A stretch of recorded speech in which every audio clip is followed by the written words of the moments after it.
Beyond the Mic with Sean Dillon. We're joined on the star line by a writer and production manager for many Emmy Award-winning TV and film projects. Her latest adventure is writing Far Side of the Moon on Apollo 8 Commander Frank Borman and his wife Susan. We welcome author Liisa Jorgensen. Hi, Sean. Liisa, let's go beyond the mic. Your work for TV and film helped influence you on space programs. There are plenty of astronauts and their wives to choose from. Why did Susan and Frank's story stand out for you? That is a great question, and I love to answer it because, my husband has been very passionate about the space program as long as we've been together, and we watch a lot of films, documentaries. He has every book on the program, and I started bugging him, and I said, I would really like to know more about the wives because they're never really, they're there, but they're not, you don't know what's really going on with them.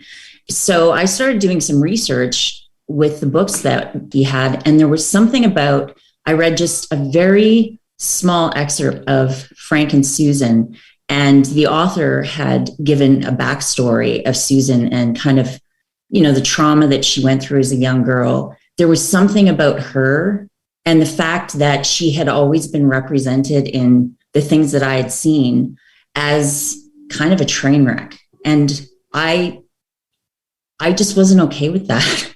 So I approached Frank. He lives in Montana, and we drove there. I said, and he was just lovely, but I said, no offense, sir. I really don't care about you. And I know that there's been a lot written about you, but I really care about your wife. And I want to tell the real story. And he said, yes. They gave us everything. I had access to all of their private letters. It was amazing to me, the trust that they put in me to tell this story. Why did his acceptance of this project take a weight off of you, making this so much easier to produce and write? I couldn't have told it from that very raw human perspective if he hadn't been completely on board and willing to, talk about the things that were very painful and private for him to talk about. It wouldn't have been the story that it is without that. You help your husband, Michael, with his production studios. As someone who has written a book, how did he give you distance when you're trying to bang out 1,500 words a day? And how has he helped you in reading, editing, everything? Yeah, well, it was a blessing and a curse because he is an amazing storyteller and he's written a lot of scripts. So he's a wonderful writer in his own right. This was a bit of a different process, something he's never done, but he really helped me make sure that the story was, instead of it coming across as a report, which a lot of nonfiction can, because you're essentially, you've already got the plot, right? You're telling somebody else's story. And the challenge for me was to make it human, to make it accessible for the reader so that you really felt like you understood what they were both going through. Liisa, we all have things in our past that help motivate us for today. Yes. You have the love of health and fitness. How did your story help you in telling Frank and Susan's story? Wow. My story, I think part of what really drew me to Susan is the mental health aspect. And it's something that I myself have struggled with. Kind of being brought up in an environment. My dad was a minister. And so my parents were really busy. They didn't really have a lot of time for a teenage girl who was going through all of these things that she didn't understand. So there was aspects of Susan that I really related to. And it was probably one of the things that really drove me to really tell her story well and with honesty and to be authentic about it. And I just wanted people to know who she was, because if I was her, I would want somebody to do that for me. Liisa, was there one question that you wanted to ask but held back? Because may have been too dark, may have been just not right for Frank to say, but Frank said, no, it's okay. He wants you to tell the story. Yeah. And that was something that was obviously very difficult for him to talk about, the ways that he realized later on how he contributed to her suffering, and just kind of the overall neglect for all of these women during that time, because they were just thrust into the spotlight. So he was very committed to being as raw and real as possible. And I was so moved by that. Just his ability to take accountability for all of the things that he knew he had done to hurt her. After visiting the flight surgeon trying to heal his ear, Frank was willing to quit to make it easier on his family, but Susan wouldn't let him. Susan said, quote, "This is very true, darling, but you can't quit. You can't walk away from something you love, something that you have worked so hard for. There has to be a way," unquote. She pushes him to continue his dream. And that was the thing that Frank just kept repeating to me over and over again, how he would have never accomplished the things that he accomplished in his life without her. She really was such a strong, amazing woman, even with the things that she had to deal with as far as her health went. She never once let him down. She never once let her boys down. She was a rock. And that is what I wanted people to know, because up until I wrote this book, she had never been represented that way. Author of Far Side of the Moon, Liisa Jorgensen, joins us beyond the mic. It's time for the Rocky Nate. 8 random questions. Answer with the first thing that comes to your mind. There is no pressure. Yeah. Okay. Liisa, you've helped the Edmonton Humane Society and own a couple of dogs. Why is the love of an animal so unconditional? I don't know why it's so unconditional, but I am so grateful for that. It is the purest love that you can experience, in my opinion. I am just, they're like angels to me. They're like angels on earth. And it's why I've, been so involved in the rescue of, they need to be protected. What's the favorite thing your husband does for you? Oh, wow. He does so many great things. You have to pick one. Okay. He buys me flowers just because.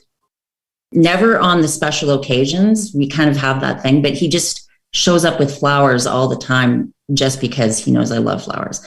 So I have to say that is just, it's so wonderful to get something just randomly for no reason, just because he loves me. What kind of flowers? Peonies are actually my favorite, but I pretty much love all flowers. So, but peonies are my favorite. Would you rather visit the moon or Mars? Oh, the moon. Definitely. I've kind of a little bit obsessed with the moon, obviously. So, yes. Have you ever left a movie before it was finished? One time, Battlefield Earth with, I think, John Travolta and Forrest Whitaker. Oh, wow. But that's the only time. Your own husband does plenty of nonfiction stories, but what was the last fiction book you read? It's Lisa Kleypas is my favorite fiction author, and I've read all of her books countless times, but the last one of hers I read was, what was it called again? The Devil in something about the devil, but it's historical fiction. They all have the word the devil. She is the devil. It was Devil in Disguise. It was Devil in Disguise. That's the last one I read. What's the last piece of good news you've received? The last piece of good news I received was that our car that we just ordered, we love Challengers. Both my husband and I are kind of obsessed with the Challenger. They're all back ordered right now, but I think we're going to get it sooner than we thought. So that was really good news. What's the last piece of bad news you received? The last piece of bad news was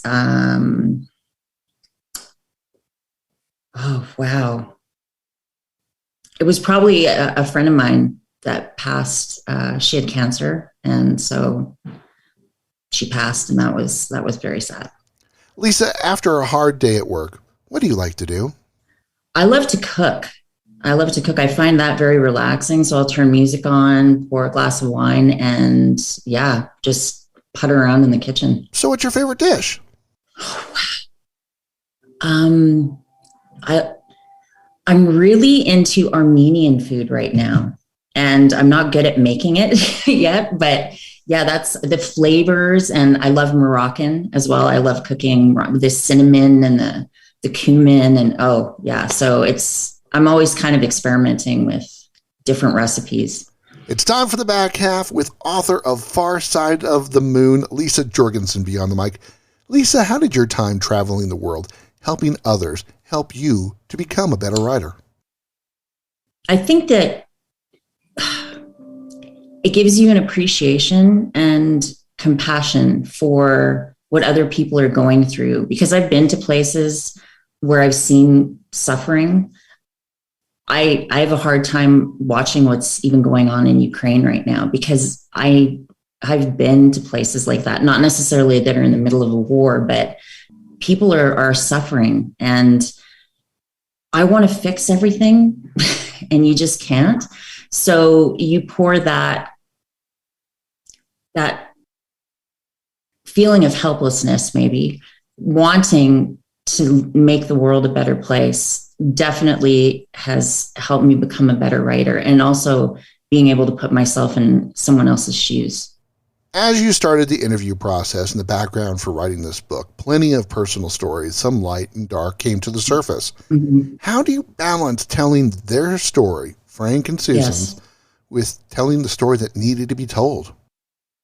That was challenging, and I obviously had support. I had, my husband help. He read the first draft, second draft, third draft, and just helped me really hone it down to the important aspects and make sure that what my goal was to show this amazing woman, but also this amazing man, and this 8-decade love story, and to do it in a way that was really real, but yet inspiring. December 26th, Apollo 8 is heading back. Their son Edwin walks in with a cast on his hand. Susan says, "What happened to you?" Edwin got into a fight with his brother Fred, broke his thumb. Rather than worry their mother about it, they drove to NASA, doctor x-rayed it, and set the bone. Susan wants to be the fixer. You want to be the fixer in your own life. How did her desire to be the family fixer so relatable for you? Yeah, and I felt the more that I did the research and the more that I got to know her through letters and through a couple of journals she had that Frank gave me, and also her closest friends, there were quite a few similarities. I felt closer and closer to her because there were a lot of things that I very much related to. I really wanted to do right by her. It's harder the closer you get to them to remain objective. How did this story change you as an author and as a person? When I first kind of embarked on this, I had no idea the scope of what this story was actually going to be. And I think what changed me was being allowed into these people's lives in such a huge way. I mean, they had nothing from me. And Frank phoned all of the other wives that are still with us and told them to trust me, that they could trust me, and they could, tell the real story and to not hold anything back. And to have that trust and to have somebody put their faith in me like that was overwhelming, but also one of the most beautiful gifts I've ever been given in my life. Liisa Jorgensen, author of Far Side of the Moon, joins us beyond the mic. Has the culture changed in the space program from the wives' perspective from then to today?